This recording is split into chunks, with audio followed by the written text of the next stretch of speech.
A ver, vamos a empezar ya. Muy buenos días, soy el ingeniero Giovanni Pérez Campomanes. Este es el, creo, cuarto diplomado de saneamiento y sobre todo he trabajado bastante en la parte rural. Hemos dictado, bueno, he participado en varios diplomados como estos, hemos estado en varios lugares del Perú. Espero, he visto algunos temas que se están repitiendo en este contenido que me han alcanzado. Vamos a tratar de manejarlo, no se preocupe, pero voy a tratar de transmitir los conceptos acompañados de la experiencia, ¿no? O sea, tenemos tanto para ver.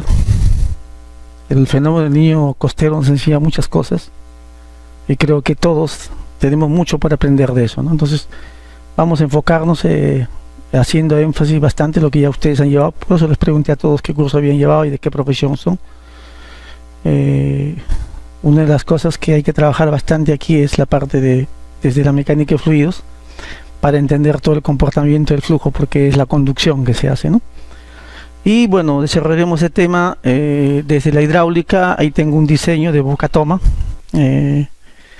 completo. Si no alcanzamos, puedo entregarlos en Excel, está, para que ustedes lo puedan usar, ¿no? O sea, toda la información que esté aquí presente es disponible, ¿no? Veremos, voy a tratar de acomodar un poco a las cosas que se tienen, pero ahí espero que nos podamos hacer el desarrollo de lo mejor posible, ¿no? Bien, decíamos, empezamos hablando desde el marco conceptual, desde el marco teórico. Ya ustedes que todos han hecho tesis saben que lo más importante para ubicar a una persona es la teoría para llegar al tema de fondo, ¿no?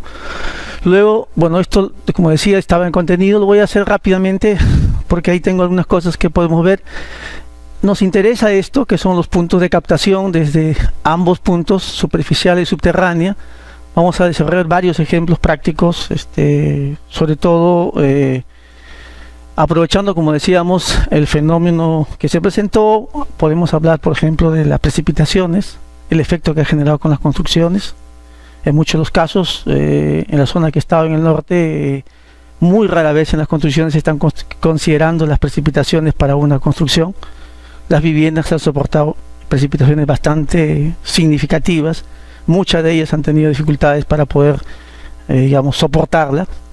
La zona del norte lo ha visto, por lo tanto nos hace pensar de que hay algo más que mejorar. Las aguas que han estado en la vía pública nos dice que tenemos un sistema probablemente no adecuado para poder hacer un buen drenaje. O sea, hay muchas lecciones para ver, ¿no? Y bueno, plantearé unas conclusiones que nos servirán básicamente a llegar hacia el objetivo final, ¿no? Que es no olvidarse que tenemos una naturaleza y de la cual nosotros dependemos y también debemos cuidarla, ¿no? Entonces decíamos, vamos a partir desde algunos sistemas de abastecimiento, qué factores van a generar. Hay métodos para captar el agua, ¿no? Hay diversas formas de diseño. Hay algunas implicancias para reconocer el flujo de agua, sobre todo el agua subterránea, ¿no? Entonces vamos a llevarlos por ahí, ¿no? Entonces, partiendo desde ahí, empezamos con una reflexión. Desde el agua, la falta de agua y alcantarillado afecta a la salud, escolaridad, acceso a programas sociales y a la dignidad de las personas, ¿no? Saben que si no tenemos agua, y muchos de los casos, de repente nosotros somos, si se quiere, beneficiados, tenemos agua y tenemos todo el sistema de saneamiento completo, ¿no? Pero si usted camina un poco en las zonas rurales, no lo tienen, ¿no? Entonces hablamos de un 40 hasta 45% de toda la población peruana y mundial que cuenta con el servicio completo. Hay casi un 50% que no lo tiene. Si lo vemos de ese lado, podemos decir, desde nosotros decimos, perfecto, ahí hay trabajo, ¿no? Sin embargo, si vemos de la parte de salud, hay muchas personas que van a sufrir de eso, ¿no? Entonces, desde eso es lo que tenemos que ver nosotros, la situación, ¿no? Y cosas como estas todavía existen, ¿no? Nosotros de repente hoy estamos en nuestras casas, nos vamos a la ducha, tenemos agua, hoy está en el hotel, tengo agua caliente, pero eso no es nuestra realidad, ¿no? Entonces, esa realidad es un problema y ese problema hay que buscar cómo resolverlo. Y la respuesta está en nosotros. Todos, ¿no? Aquí sí todos estamos dentro o inmersos en ese problema. Partiendo desde ahí, pues decíamos otra cosa más, ¿no? Agua y saneamiento son cada vez más importantes, ¿no? Y aquí tenemos que hablar sobre el desarrollo sostenible, ¿no? O sea, en la mañana estaba leyendo un libro y decía, pues, ¿no? Tenemos, bueno, alrededor de 20 a 30% de la población que se muere de hambre, ¿no? A nivel del mundo. Sin embargo, tenemos otro tanto que se muere por exceso de comida, colesterol, triglicéridos y todo lo demás, ¿no? Miren cómo es la naturaleza, ¿no? Entonces, desde ahí estamos enfocando, ¿no? De repente hoy nosotros tenemos mucho más dinero, probablemente nos alimentemos mal y probablemente suframos alguna dificultad a futuro, ¿no? Entonces, sin embargo, hay otras personas que no tienen ni lo mínimo. Entonces, y ese mínimo significa tener agua y saneamiento, que es algo importante, es algo que es una responsabilidad de los gobiernos de entregar a la población, ¿no? Para poder vivir de manera digna. Y eso lo dice, como dicen en los 17 objetivos del desarrollo sostenible, en el punto 4 dice agua limpia y saneamiento. Entonces, probablemente no estemos cumpliendo. Si no estamos cumpliendo, ¿qué hacer ante eso, no? Ahora, tenemos mucho más, miren, que ver dentro del enfoque del desarrollo que debemos plantear nosotros, ¿no? Ahora, nosotros tenemos que ubicarnos en el cuidado del medio ambiente. Ahora, por ejemplo, o por ahora de repente muchos no se dan cuenta hoy, sin embargo, todo el efecto del cambio climático va a generar que la producción de cultivos disminuya, y por lo tanto eso, alguien dirá, ¿y eso qué nos interesa? Claro que nos interesa, porque al final el mercado va a tener menor oferta de productos y los precios van a subir. Y nuestro mercado se va a hacer, obviamente, vamos a gastar mucho más, ¿no? Y eso es parte del cuidado que debemos hacer de nuestro medio ambiente.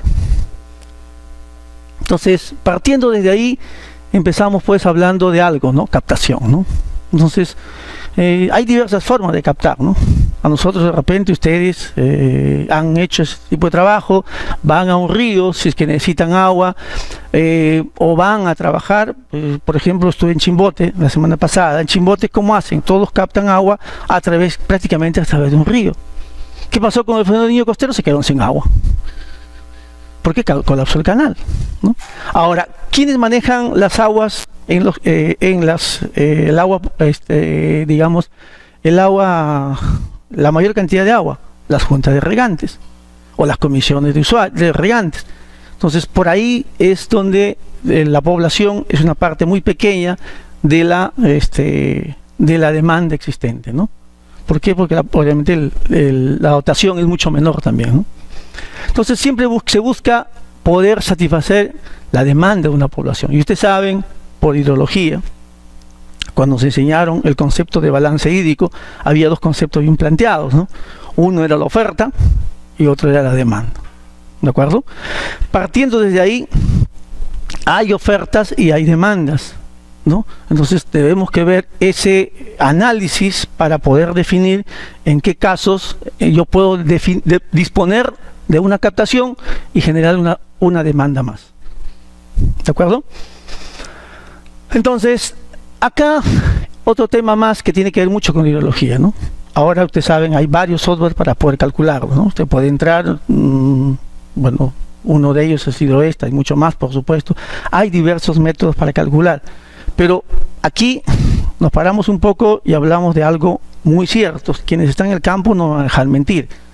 La información de campo, en muchos de los casos hay mucha duda en la información que se recoge. ¿Por qué? Porque simplemente usted va a una estación, recoge de todas las 24 horas, 2 datos y 2 datos los repite, porque se debe recoger información cada 6 horas. 6, 12, 18 y 24. El promedio de ambos nos da nuestro caudal promedio diario. Pero los picos, ¿en qué momento se dan? ¿Qué nos dice la hidrología? Se dan en horas, ¿de acuerdo? Ahora, a no ser que tenga un sistema como el que tiene, por ejemplo, digamos, el río Santa, donde tiene pues un punto de control en el que puede recoger cada 10, cada 5 minutos, en la mayoría de los casos, las zonas de puntos de control son recogidos directamente con información, con personal de la zona. Y eso no son técnicos, son gente que han aprendido por la necesidad y porque sale más barato al Estado, ¿no? Entonces, hay que tener mucho cuidado con este caudal máximo, ¿de acuerdo? Porque la información hay que evaluarlo, y también nos han enseñado estadísticamente que podemos evaluar esa información y validar esa información. ¿Sí? Entonces, hay que tener cuidado para eso, ¿no? Otra de las cosas importantes es la calidad de agua. Venía leyendo un libro a la hora que estaba en el viaje, y se dice mucho, ¿no? Nosotros, por ejemplo, tenemos dos tipos de ofertas. Uno es superficial y el otro es subterráneo. Nuestro agua superficial viene de un río. El río lo conduce a través de un canal, ¿de acuerdo? A través del canal va a llegar al lugar donde yo lo voy a evaluar, lo voy a usar, lo voy a emplear. Pero en ese trayecto, ¿cuántas veces se va a contaminar? Si pasa por una población, acá muy cerca nada más, la zona de Chepén, me acuerdo, hay canales que pasan por el medio de la ciudad, y esas aguas pasan directamente a irrigar el arroz, por ejemplo, ¿no? Pues cosas como estas se van a dar. Ahora, eso nos da, pues, qué tipo de calidad de agua vas a tener. Por supuesto, lo dice el ECA, que debe tener ciertas condiciones de apariencia, gusto y olor. Ahora, el problema es que tú puedes tratar un agua superficial. ¿Cómo tratas un agua subterránea? Si alguien contamina un acuífero. Entonces, ahí la dificultad es mayor. ¿De acuerdo? En los casos de los pozos, por lo general se trabaja con este tipo de perforaciones en zonas que tienen mucho menos disponibilidad de agua. Esta zona no la es. La zona de Ica, por ejemplo, es una zona que sufre mucho de escasez de agua, ¿no? Tienen entre 2 a 3 meses todo el año de agua. Hablamos de Palpa, Nazca, que tienen entre un mes y mes y medio, ¿no? Sin embargo, usted puede comer en Palpa o en Nazca, puede comer garbanzos muy ricos, y se lo están instalando. ¿Y cómo lo hacen? Con pozos, a través de perforaciones. Ahora, hay digamos, requerimientos, hay disposiciones, hay reglamentación, porque no es que uno perfore uno y abajo perfora otro y al final le dejan sin agua. O sea, hay reglamentación. El problema es que en muchos de los casos las autoridades no pueden, si se quiere, implementar lo que ya existe en el papel, ¿no? Entonces, pero a la larga hay trabajo. O sea, donde no hay escasez, pues buscamos la forma de abastecer. Lo que alguien nos dijo de repente, hace poco en una reunión en el ANA, por ejemplo, ¿no? Nos decían, tenemos una escasez de recurso hídrico. Cierto, todos lo sabemos, pero no hablamos de la disponibilidad de agua subterránea. Ahí es un mundo bastante amplio que todavía nos falta investigar. Y ahí pues le paso la responsabilidad a todos los jóvenes que están presentes, ¿no? Empecemos a mirar diferentes lugares, empecemos a mirar diferentes cosas, ¿no? Aprendamos de lo que estamos viendo diariamente, ¿no? Entonces, otra cosa son las galerías filtrantes, y eso también nos lleva a lugares en los cuales pues hay escasez de recursos, ¿no? Entonces, eso es lo que nos hace seres pensantes, eso nos hace reaprender lo que nosotros nos enseñaron en la universidad. Cuando nuestro profesor agarraba antiguamente, y eso va para el colega que está presente, trabajábamos con tiza, ¿se acuerda? Tiza, tiza, tiza, dábamos la vuelta, terminábamos escribiendo, seguimos escribiendo por allá. Llegábamos ahí, el profesor regresaba y comenzaba a borrar. Hoy no, hoy el profesor va avanzando, trae sus diapositivas, entrega su información, se les entrega a ustedes, o como hoy se lo voy a entregar, y sin embargo la información se queda ahí. ¿Por qué? Porque no nos gusta leer. ¿De acuerdo? Solamente queremos un resumen de algo, de tal forma que aquí encuentre todo. En muchos casos no se encuentra toda la información así. Esto trata de llegar a ese lugar. Sin embargo, yo al final les dejo una tarea. ¿Esa tarea cuál es? Que ustedes tienen que seguir investigando para que puedan consolidar la información que se está entregando. Si no, se quedan en la mitad. Entonces, en este caso igual, son formas de poder aprovechar básicamente las galerías filtrantes para tener, digamos, una opción más de agua, ¿no? Las alcantarillas, y aquí repito, vamos a lo que hablábamos al inicio, ¿no? ¿Qué experiencias nos dejó el fenómeno del Niño Costero? ¿Qué aprendimos de él? Si decimos, como estaba leyendo hace poco en un diario, una entrevista que le hacían a su presidente regional, donde se le acusaba de muchas cosas, más allá de eso, ¿no? Más allá de eso. ¿Funcionó nuestro sistema de drenaje? ¿Funcionó nuestras defensas ribereñas? ¿No? ¿Qué dice la hidrología de nuestra zona? ¿Cada qué tiempo se repite eso? Y yo eso lo he enseñado a ustedes, y ustedes es muy posible que hayan estudiado esta parte. Han estudiado su cuenca, por lo tanto la información la tenían ustedes. Ahora, a partir de ahí, el qué hacer es la elección que nos da. Todos en diferentes lugares. Yo me acuerdo, fui a una conferencia y me quedé 15 días en el lugar. La única forma era pasar como enfermo para poder salir del lugar. No puede salir, por supuesto, ¿no? No puede llegar a ese extremo. Pero así, ¿no? Con restricciones de agua, con restricciones y con, obviamente, políticos que se aprovechan de la situación, ¿no? Esa también es una lección. Entonces, todo eso nos lleva a decir, tenemos conductos adecuados para las precipitaciones que se están presentando cuando antes no se presentaban, ¿no? Nuestras casas soportan, yo he visto viviendas inundadas, personas barriendo techos, ¿no? Por ejemplo, se presentó en una zona de Nuevo Chimbote, donde estuve en ese momento, igual, ¿no? La gente desesperada, un río que colapsó, ustedes han tenido también una gran experiencia para no olvidarse, y por lo tanto, más allá de lo que se perdió, ¿qué se aprendió? Entonces, por aquí de repente está la situación para que podamos en algo disminuir eso, ¿no? Entonces, debemos revisar nuestra ideología. ¿Dónde está la información? Se supone que debe haber una estación en la cual nos debe dar esa información para, si se quiere, cambiar, modificar, ¿no? Si no consideramos antes precipitaciones en las viviendas, pues hoy debemos considerarlas. Porque lo que se presentó en este momento podría presentarse de nuevo. Estamos en un fenómeno de niño costero. Estamos en un fenómeno climático, ¿no? Por lo tanto, va a generarse cambios, ¿no? Las cuencas, ya los conocen, han llevado hidrología, si han llevado hidráulica, han hecho sus diseños de bocatomas, han hecho sus diseños de desarenadores. Por lo tanto, todo este trabajo involucra no solo cuánto de agua tienes, sino de qué manera lo manejas adecuadamente. Me acuerdo mucho, y se lo digo por experiencia, hace muchos años se presentó un proyecto en la cuenca del río Santa. Yo tenía la edad de ustedes. ¿Qué edad tiene usted, señor?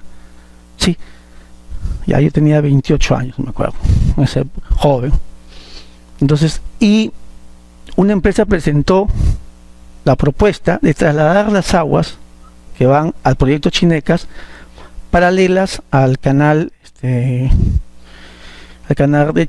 Chavimochic, y luego dejarlas caer y generar energía. La empresa creo que no me acuerdo el nombre en ese caso. Generó una respuesta obviamente contundente de la población, gente saliendo a discutir sobre el tema y muchas personas preparadas discutiendo sobre el tema de la no devolución del agua, ¿no? Como siempre hay ese conflicto que ya usted lo conoce. Entonces, por teoría simple se da cuenta si una central no funciona si el agua no cae, ¿no? Por lo tanto, el agua tenía que volver. Sin embargo, después de 3 meses se paralizó el proyecto. O sea, cosas como estas nos dicen de que todavía no entendemos el comportamiento o el manejo adecuado de una cuenca. La cuenca no somos nosotros que estamos en la ciudad.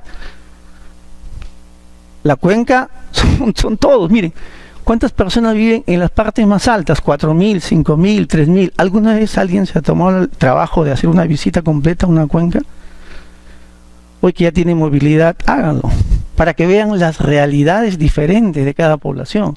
Probablemente por ahí tengamos algo de esa raza, ¿no? Porque si usted va a las zonas altoandinas, se va a dar cuenta de que su naturaleza le permite caminar tranquilamente y que no les choca. Hay mucha gente que sí. Entonces ahí nos damos cuenta que también somos de allá. Pero hoy estamos acá. Entonces, eso es parte de la gestión. Y en muchos de los casos, yo me he encontrado con proyectos en los cuales ni siquiera les permitían entregarle 2 litros de agua para uso poblacional. Hoy, obviamente, la ley de recursos hídricos dice bien claro, está permitido y por prioridad les pertenece. Entonces, son cosas como esas en las cuales debemos ver. Ahora, el área obviamente solamente va a evaluar las precipitaciones, y son las precipitaciones las que nos van a dar la información más real, más cercana.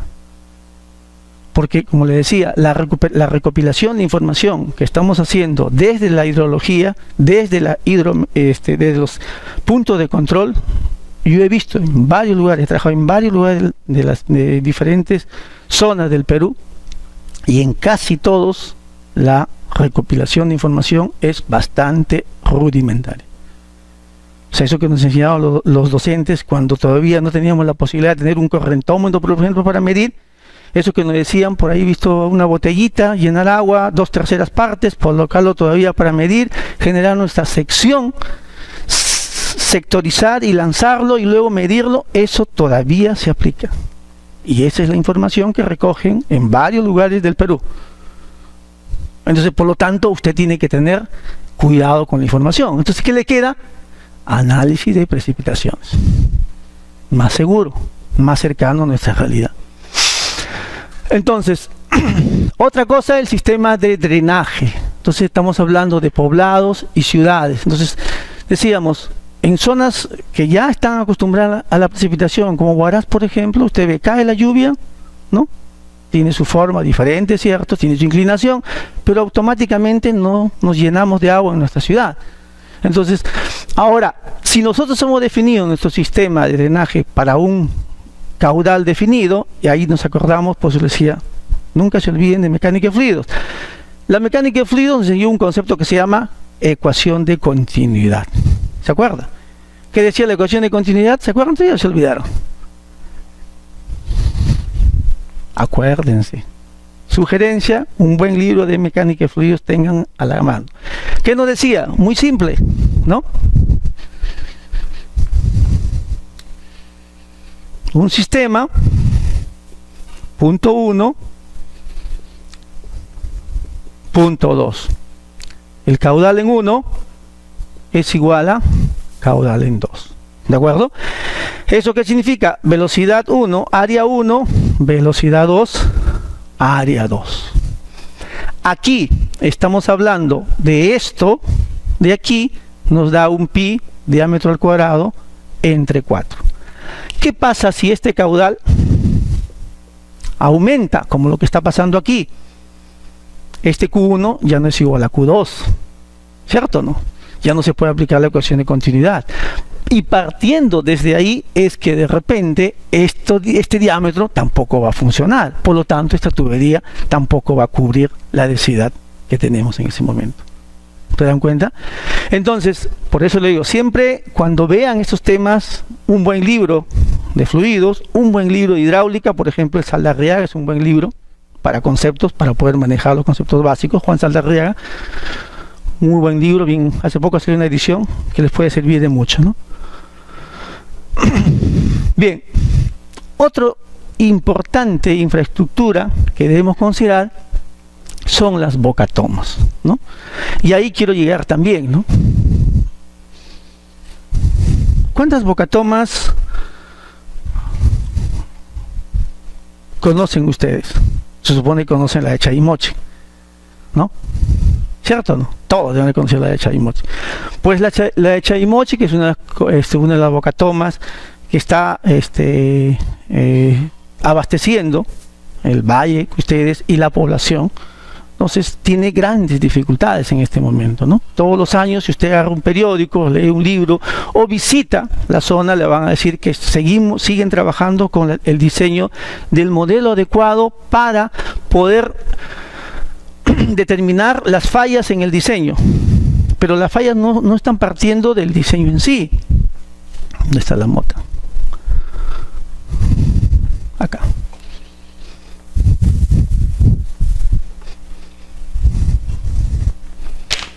Voy a hacer algo que ya lo conocen.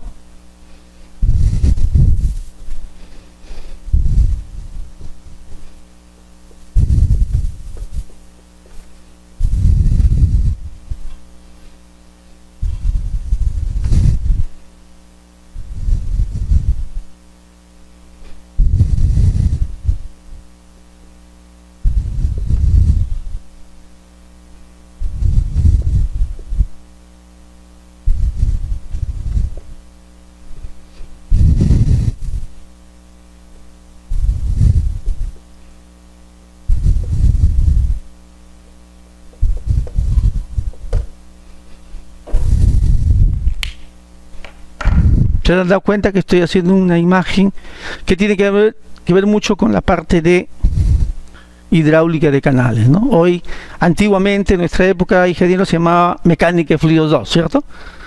Hoy se llama hidráulica de canales. Pues simplemente nosotros tenemos nuestro barraje fijo, un muro de concreto, cae en nuestras aguas, genera un cambio de longitud, lo que llamamos resalto hidráulico, ¿cierto?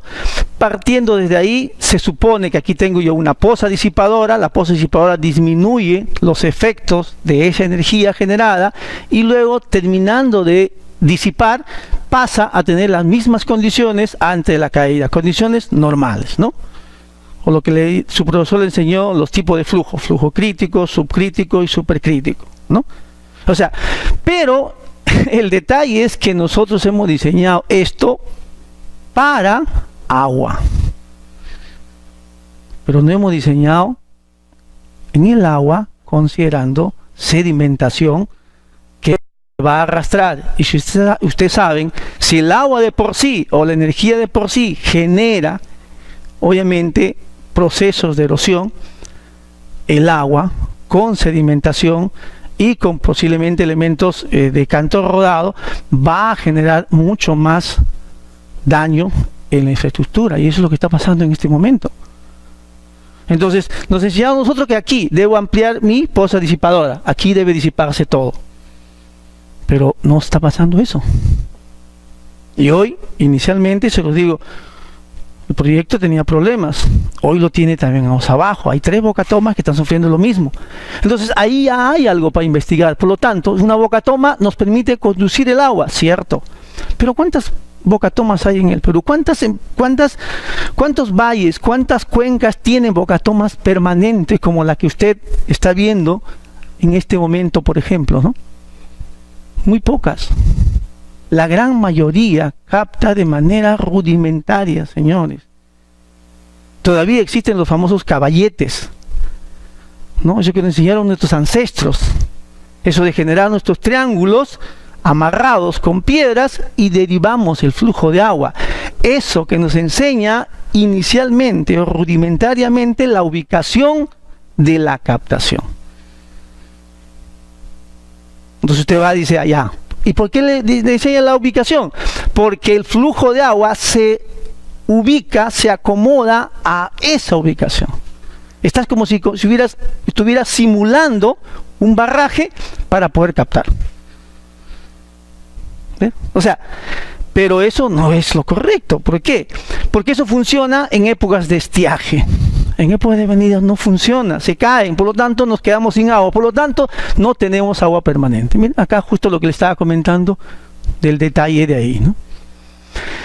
Entonces decíamos, si queremos ser, obviamente, y tener mayor capacidad, les sugiero que siempre sea una buena biblioteca de información en base a los temas que ustedes estén interesados, y siempre 1 o 2 libros de consulta, ¿no? Yo les mencioné 2 si están interesados más en este tema, y este tema tiene más apertura obviamente porque solo con la estadística inicial que le estaba diciendo, ¿no? O sea, los gobiernos tienen que seguir invirtiendo. ¿Y dónde van a invertir? No acá, sino afuera. Pues estamos hablando de zonas altoandinas. A ver, levante la mano, ¿quién sabe qué he hecho? Nada, mana, como dijo alguien. Pues es la única forma de comunicarse, estimados colegas. Es la única forma de comunicarse. ¿Cómo llegamos ahí? ¿Cómo nos comunicamos ahí? ¿Cómo recogemos su información? ¿O me equivoco, estimado? Eso es cierto. Pero le voy a contar una historia sobre eso, para que vea usted cómo funciona eso. Hace muchos años, yo trabajé en la ciudad de Pisco, y fuimos a un lugar que se llama Pultoc, arriba de Castro Virreina.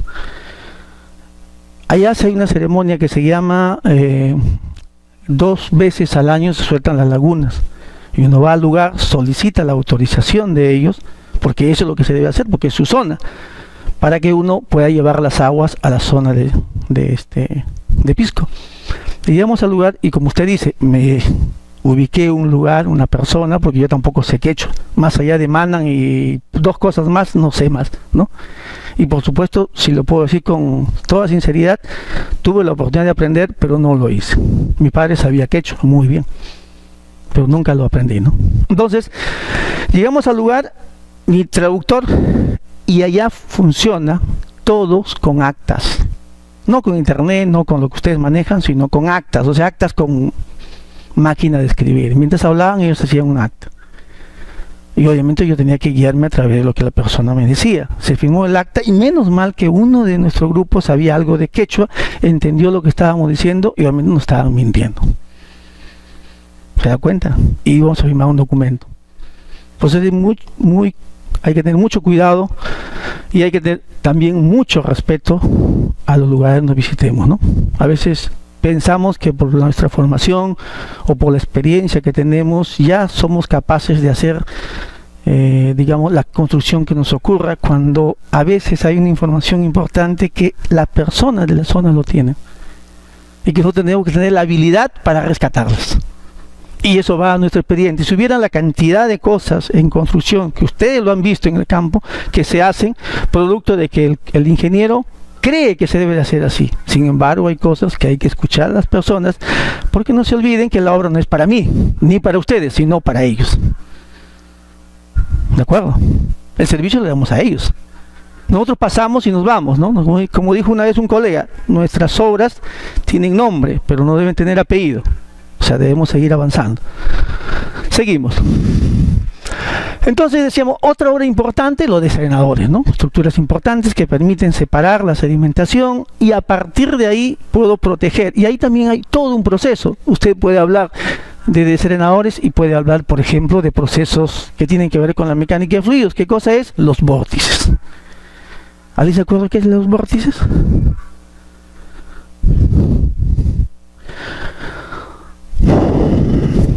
Voy a usar este ejemplo que siempre funciona.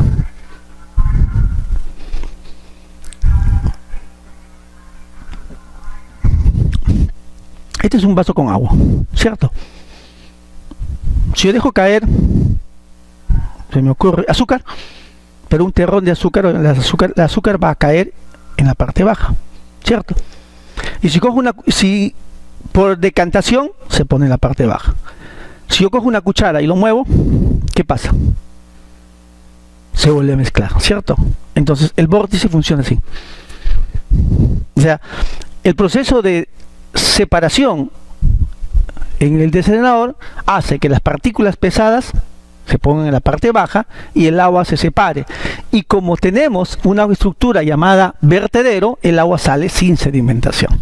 El vórtice los hace juntarse. Y el vórtice simplemente, volvemos igual a mecánica de fluidos, es un concepto que tiene que ver con la línea de corriente. Es cuando tiene usted una velocidad y hay una velocidad contraria. Entonces, al no poder avanzar, gira en torno a su eje. Eso es parte de un mal diseño, por ejemplo, ¿no? Y ahí yo tengo allá en Chimbote un desarenador ahí abandonado, ¿no? Si quieren visitarlo para que vean, ahí está en la carretera camino a Chuquicara.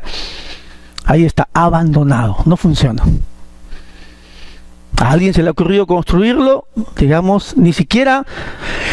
¿Qué nos dice la teoría, no? Nos dicen que el desarenador debe estar construido, digamos, ubicado, si hablamos de nuestra cuenca,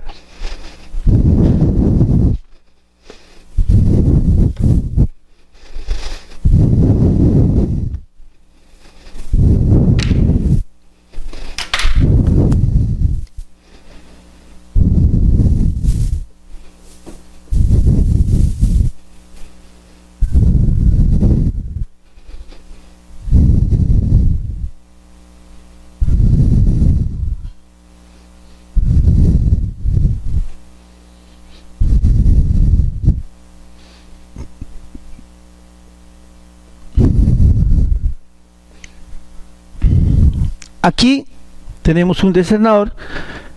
Ellos construyeron aquí. Para empezar, ¿dónde expulsa la sedimentación, no? ¿Se dan cuenta ahora? ¿Dónde podrías hacerlo? Tendrías que hacer todo un proceso para poder, porque a dónde ingresas tienes que devolverlo al río, ¿no? O sea, cosas como estas, por ejemplo, repito, más allá de hablar de ellas, son lecciones que nosotros debemos aprender y seguro que a ustedes por ahí le va a pasar, ¿no? Entonces, tener en cuenta eso y el trabajo eficiente que debemos hacer en nuestro diseño, ¿no? Hoy ya estamos hablando de los modelos a escala reducida, ¿no? Creo que la Universidad de Piura lo tiene, no sé si acá hay una universidad que esté haciendo ese trabajo, la UNI también sé que lo tiene. Entonces estamos trabajando ya en procesos en los cuales evaluamos el comportamiento antes de construir. Y es una forma de ver si funciona o no funciona. Más allá de que nosotros hagamos nuestros cálculos y nos dice, pues, si hablamos de un canal, este es el caudal subcrítico, supercrítico, etcétera, etcétera, ¿no? Entonces, tener en cuenta esto de tal forma que podemos separar la sedimentación de nuestras aguas que vamos a trasladar, ¿no? Ahí tenemos el desalinador de aquí, ¿no? Bueno, rápidamente la dotación, y ustedes saben que la dotación va a depender obviamente de la necesidad propia, ¿no? Ya lo vieron ustedes, he visto en su diapositiva, he visto esto. El consumo de agua, y aquí pues decíamos, conocemos cuánto de agua usa la población, toda vez que nos ha puesto un medidor ahora, ¿no? ¿No? ¿Han visto? Ustedes tienen medidor, ya saben cuánto de agua consumen porque en el recibo le sale, ¿no?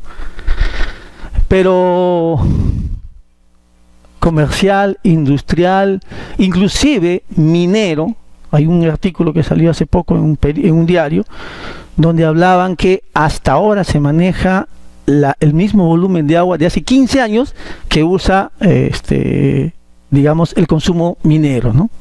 Sin embargo, las minas han aumentado pues exponencialmente, ¿no? Entonces, por ejemplo, hay muchas cosas que no se conocen.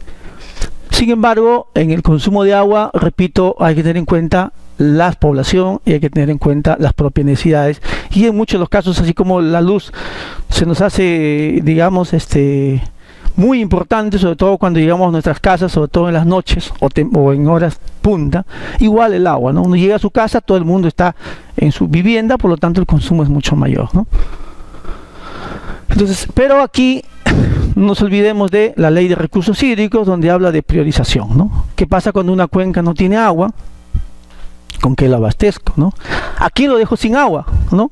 El agricultor que tenía sus cultivos instalados, o a ustedes que necesitan para bañarse, porque eso hemos pasado, ¿no?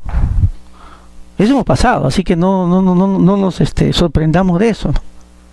Las botellas de agua subieron de precio, ¿no? O sea, ¿eso qué nos dice? Que tenemos una gran fragilidad.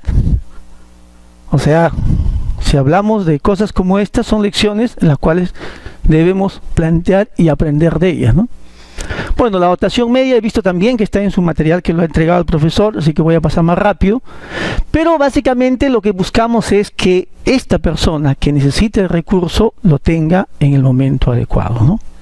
Hay muchas zonas, no sé si aquí también se da, en los cuales te dan 4 horas, 5 horas, 6 horas, 8 horas. En Lima hay zonas en las cuales no tienen todo el día. Bueno, hay unos que tenemos la suerte de vivir y nos tenemos casi todo el agua, más todavía tenemos un reservorio con lo cual tenemos 24 horas de agua, pero no todos lo tienen. Entonces, por lo tanto, si nosotros logramos satisfacer la demanda existente, creo que hemos cumplido nuestro objetivo. Más allá de tener la construcción adecuada, lo importante es que el agua llegue a la población, que ese es el objetivo planteado, ¿no? Creo que esto también por ahí lo han visto, lo que es dotación de agua futura, dependiendo básicamente de algunos casos de variaciones que se van a dar de manera porcentual, ¿no? Yo he visto por ahí, creo que también lo tiene. En los caudales medios, y aquí por eso decíamos, caudales medios diarios, y aquí repito, tratar de conseguir información hidrológica. Si tiene usted un amigo o ha hecho su práctica, por ejemplo, yo hice práctica en Senami hace muchos años, y me sirvió para conseguir información, ¿no? Hoy hasta ahora me sirve esa información. Por ejemplo, hay gente que tiene información del antiguo Electroperú, de repente ustedes nunca han escuchado de él, ¿no? Sin embargo, Electroperú manejaba casi la gran mayoría de las cuencas con información hasta el año 86, 85, si no me equivoco. Y usted puede tener el CC del 30, 40, 50, y tienes una información para poder trabajar. Con 20 años puedes hacer maravillas, ¿no?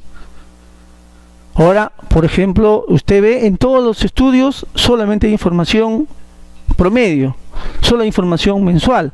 Y la información mensual no nos permite encontrar los caudales máximos de diseño. ¿De acuerdo? Bien. Entonces decíamos caudales diarios también, dependiendo de la demanda máxima. Y ahí decíamos, pues, ¿no? O sea, nosotros todos estamos en nuestra vivienda, automáticamente el consumo va a aumentar, ¿no?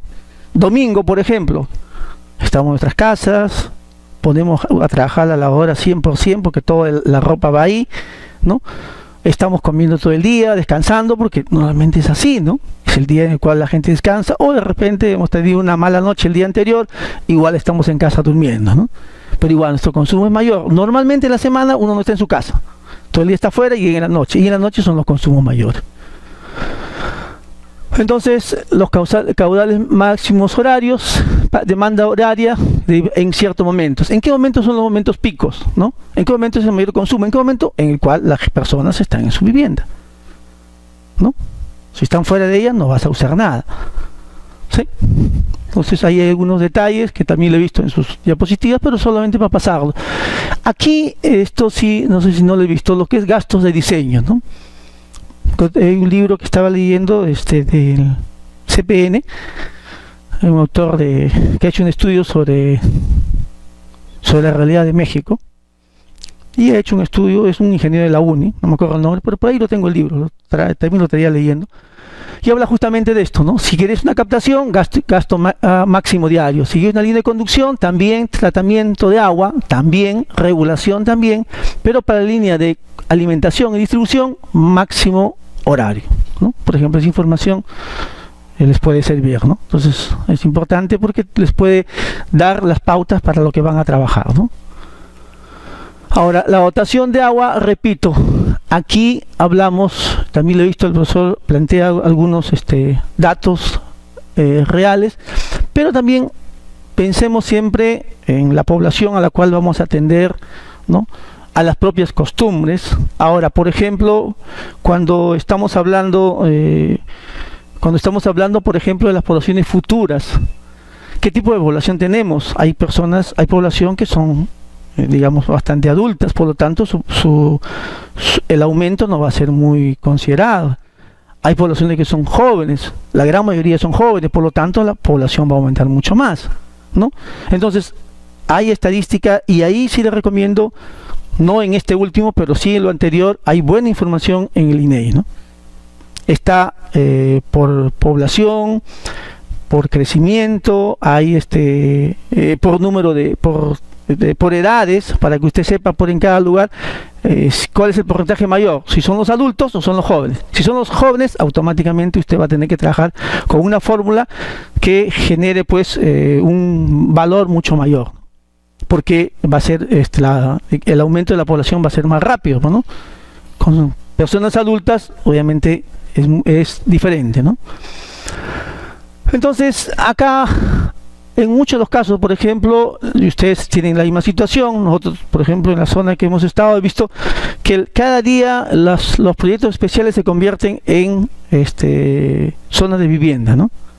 Es más fácil conseguir vivienda a través de invasiones, ¿no? Y de pronto viene un alcalde y le da su título. Probablemente existe lo mismo también acá.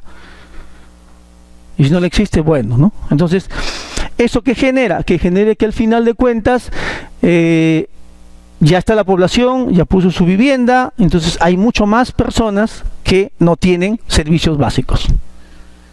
¿De acuerdo? Y ahí viene toda una cadena de contaminación. Entonces, a partir de ahí, ¿qué hace las autoridades? Tratan de ponerlos lo que llamamos piletas o cisternas inicialmente, y que eso va a generar. Ahora, el detalle es que en muchos de los casos se está trabajando con la misma cantidad de agua que tenías para la población que tenías hace 10 o 15 años atrás. No es que se esté, digamos, aumentando la dotación, ¿no? Entonces, ¿Cómo atiendes? Ahí comienzas a hablar pues de manejos que no necesariamente, me refiero que no necesariamente garantizan el agua a la población, ¿no? Aquí, lo que es la influencia de las lluvias, ¿no? Se dice que superado los 10 milímetros en 24 horas, automáticamente ya uno debe pensar en un sistema de alcantarillado pluvial. Creo que el niño costero nos dio la idea, nos dio la información correcta para decir que debemos modificar todo nuestro sistema actual, ¿no? Chiclayo está haciendo ahorita un cambio total. No sé si creo que acá también lo van a hacer, si no me equivoco, el sistema de drenaje, ¿no? También, ¿no? Entonces, ¿por qué? Porque ya no soportas la cantidad de agua que tenías, o sea, no está adecuado. Lo que hablábamos al inicio cuando hablábamos del sistema de continuidad, ¿no? Entonces, tenemos que hacer algo para pensar qué pasaría si se repite lo que nos pasó hace poco. ¿Con qué lo atendemos? ¿Cómo respondemos a eso? Más allá de incomodarnos, porque es complicado. He visto en mi experiencia mucha gente que ha perdido cosas y ustedes también lo han visto. Entonces eso no tiene ninguna respuesta hacia la persona afectada. Entonces, pero eso no es el tema. ¿El tema cuál es? Tenemos agua en exceso y debemos retirarla. Así como cuando tenemos demasiado agua en el río y el río colapsa y por lo tanto genera daño a la población cercana, hoy tenemos agua en los lugares donde la pista. O hemos tenido. ¿Qué hacemos ante eso? ¿Esperamos que la evaporación se encargue? No. ¿No? El proceso de evaporación, el ciclo hidrológico, no. Algo tenemos que hacer, pues ahí debemos trabajar justamente el sistema de drenaje urbano. Es ahí donde podemos trabajar, es ahí donde podemos hacer algo más. Por supuesto, hay otras medidas para trabajar, para sobre todo evitar que el agua llegue a la zona donde no debe llegar. Es otro trabajo también. Pero pensemos en más de una alternativa. Y ahí justamente me tomé la libertad de poner esta imagen que la encontraba en internet, ¿no? Que creo que nos lleva a varias cosas, a varios recuerdos que obviamente no son los más adecuados, ¿no?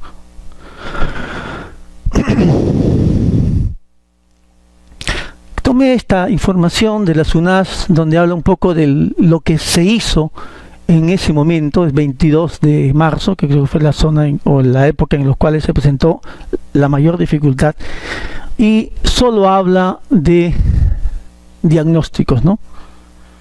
En qué estado se encuentran sus pozos, qué información cuentan y nada más, ¿no?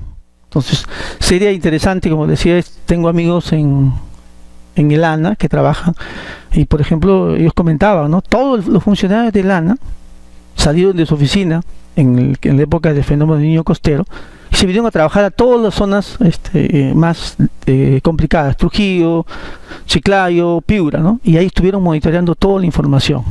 O sea, ellos tienen información en ese momento de precipitaciones que se han generado. El problema es que todavía no los comparten. Porque, por ejemplo, con eso uno puede modificar cualquier diseño, ¿no? O sea, si el ejemplo que decía un funcionario de Piura, ¿no? Creo que construyeron una estructura para un caudal de algo de 2000 y tanto y el fenómeno del el niño costero creo que superó algo de 3, ¿no?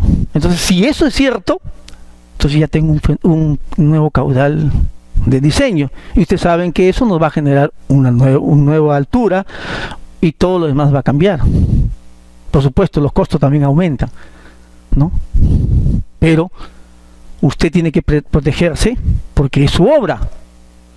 Y si su obra colapsa, obviamente usted va a tener dificultades, ¿no? Entonces, cosas como estas son enseñanzas para nosotros. Bueno, ahí tenemos otra más de otro lugar, por supuesto, ¿no? Entonces, aquí lo dice acá, ¿no? Hay una obligatoriedad de trabajar cuando hablamos de precipitaciones. Ustedes saben también, por otros cursos de formación, de que en una zona donde se genera una precipitación constante, el suelo se humedece y a partir de que el suelo se humedece se satura, y si el suelo se satura, automáticamente el agua camina libremente, ¿no? Porque tiene que circular. No puede seguir infiltrando porque ya lo saturaste. Entonces es ahí donde debemos trabajar este sistema para ver de qué manera respondemos a esa nueva situación, a esa nueva problemática que ya existe como tal, ¿no? Situaciones como estas, por ejemplo, lo han visto, lo han vivido y probablemente no podemos, digamos, eliminar rápidamente porque justamente nuestro sistema pues no está adecuado para ese nuevo caudal, ¿no? Es como cuando ustedes, seguros que han visto, los que han trabajado en campo, en canales, se da cuenta que usted diseña su canal para un caudal de 1 metro, le deja su borde libre, ¿no? 20 centímetros, puedo decir, y resulta pues que nos apareció 1.5, ¿y qué hace con su canal? Colapsa, ¿no? Simplemente. O qué pasa, por ejemplo, en las épocas de cuando se han generado movimientos sísmicos. Los canales, ¿dónde lo colocamos? En las partes altas, en la parte alta de los cerros. Si algo cae, es un muro, ese muro genera que el agua se salga del canal. Y también hay un problema, ¿no? O sea, al final de cuentas, si superas su capacidad, va a generar daño, ¿no? En defensas ribereñas, en ríos, en canales y en este caso, en lo que estamos viendo en este momento, ¿no? Bueno, esto, repito, voy a hacerlo rápido porque ya lo han visto ustedes, ¿no? Bueno, ya ustedes tienen algunas cosas, pero lo que quería tomar en cuenta es esto, ¿no? Hay diversas estructuras en un sistema de agua potable. Si queremos ver su vida útil, tendríamos que ver cada una de las estructuras para ver que su vida útil coincida con la que uno le va a poner, ¿no? Por ejemplo, una cosa es evaluar las tuberías, otra cosa es evaluar, por ejemplo, si necesitas una bomba o un sistema mecánico, ¿no? Por decir, las vidas útiles de cada una de ellas van a ser diferentes, ¿cierto? Claro, ahora nosotros, por ejemplo, o ustedes, por ejemplo, en muchos de los casos, si no están trabajando en un EPS, en una empresa, obviamente ustedes hacen la construcción, terminan, entregan, y como todos, debemos ir a otro lugar para seguir trabajando, ¿no? Por lo tanto, no vamos a ver la problemática que se presenta. La otra situación, la posibilidad de ampliación, decíamos, ¿no? Hay posibilidad de ampliación, ¿qué significa? Hay espacio, hay dotación para poder ampliar. Y segundo, el incremento en la población, lo que decía, pues, ¿no? Si son poblaciones adultas, son poblaciones jóvenes o son intermedios, ¿no? Repito, esa información está muy bien detallada en el INEGI. No en la última encuesta, sino me refiero a la encuesta anterior, ¿no? Así que ahí tienen información, si necesiten bajar directamente. Ahora, y yo coloco fotos como estas porque al final de cuentas, señores, más allá de que nosotros ganemos un dinero por hacer un trabajo, no hay mejor cosa o mejor alegría que lograr que personas, niños como ellos, puedan tener la satisfacción de que tengan un recurso que es la obligación del Estado de entregarlos en su momento. Más allá de que se paguen o no, esa satisfacción se la lleva usted siempre. Entonces, bueno, ahí están los métodos. Ahí tenía un método que lo voy a dejar, si no lo voy a mostrar porque creo que ya lo han calculado ustedes, así que no voy a trabajar esto, pero ahí tienen estadísticas para poder calcular la población. Bueno, hay unos ejemplos que había traído, pero no los voy a usar. Hablamos de puntos de captación.